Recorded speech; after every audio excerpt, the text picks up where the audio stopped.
വെടിക്കെട്ടുപുര ദുരന്തത്തിന്റെ പശ്ചാത്തലത്തിൽ വെടിക്കെട്ട് ഒഴിവാക്കി കുടമാറ്റം ചുരുക്കി തൃശൂർ പൂരം നടത്താൻ തീരുമാനം. തൃശൂർ കളക്ടറേറ്റിൽ മന്ത്രിമാരും ഉദ്യോഗസ്ഥരും പാറമേക്കാവ് തിരുവമ്പാടി ദേവസ്വം പ്രതിനിധികളും സംയുക്തമായി നടത്തിയ ചർച്ചയിലാണ് തീരുമാനം. തിരുവമ്പാടി വിഭാഗത്തിന്റെ തൃശൂർ മുണ്ടത്തിക്കോട്ടെ വെടിക്കെട്ടുപുരയിലുണ്ടായ അപകടത്തിന്റെ പശ്ചാത്തലത്തിലാണ് തൃശൂർ പൂരത്തിന്റെ വെടിക്കെട്ട് ഒഴിവാക്കാൻ തീരുമാനിച്ചത്. കുടമാറ്റത്തിലും നിയന്ത്രണം ഏർപ്പെടുത്തിയിട്ടുണ്ട്. 1 മണിക്കൂർ നീണ്ടു നിൽക്കുന്ന കുടമാറ്റം 15 മിനിറ്റാക്കി ചുരുക്കും. തിരുവമ്പാടിയുടെ വെടിക്കെട്ടുപുരയിലുണ്ടായ ദുരന്തത്തിൽ 14ഓളം ആളുകളാണ് മരണപ്പെട്ടത്. നിരവധി മൃതദേഹാവശിഷ്ടങ്ങളും ലഭിക്കപ്പെട്ടിട്ടുണ്ട്. ഈ ദുരന്തത്തിന്റെ പശ്ചാത്തലത്തിലാണ് ചില നിയന്ത്രണങ്ങൾ ഏർപ്പെടുത്തിയിട്ടുള്ളത്. മുൻപ് സാമ്പിൾ വെടിക്കെട്ട് ഒഴിവാക്കി പ്രധാന വെടിക്കെട്ട് നടത്താൻ പാറമേക്കാവ് ദേവസ്വം താൽപ്പര്യമറിയിച്ചിരുന്നു. എന്നാൽ മന്ത്രിതല ചർച്ചയിൽ ഇത് ഒഴിവാക്കുകയായിരുന്നു. വെടിക്കെട്ടിന് പകരം ആചാരം പാലിക്കുന്നതിനായി ഒരു കതിനയോ കുഴിമിന്നലോ മാത്രമാകും പൊട്ടിക്കുക. അതേസമയം പൂരത്തിന്റെ മറ്റെല്ലാ ചടങ്ങുകളും ആചാരത്തിന്റെ ഭാഗമാണ്.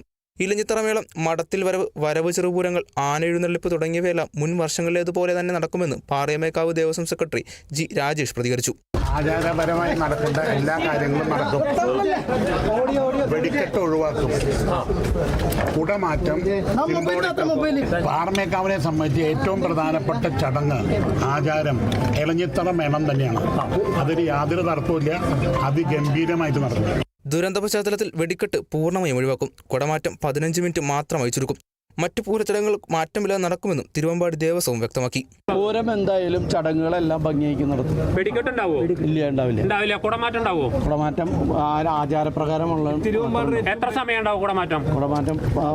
ആചാരപരമായ കാര്യങ്ങൾ മഠത്തിൽ വരെ ഉണ്ടാവും. എല്ലാം ഉണ്ടാവും. എല്ലാ ആചാരങ്ങളും ഉണ്ടാവും. കേന്ദ്ര സഹമന്ത്രി സുരേഷ് ഗോപി, മന്ത്രിമാരായ K Rajan, V N. Vasavan, R. Bindu, collector, police commissioner, വിവിധ സർക്കാർ വകുപ്പ് ഉന്നത ഉദ്യോഗസ്ഥർ എന്നിവർ യോഗത്തിൽ പങ്കെടുത്തു. Kerala Vision News, Thrissur.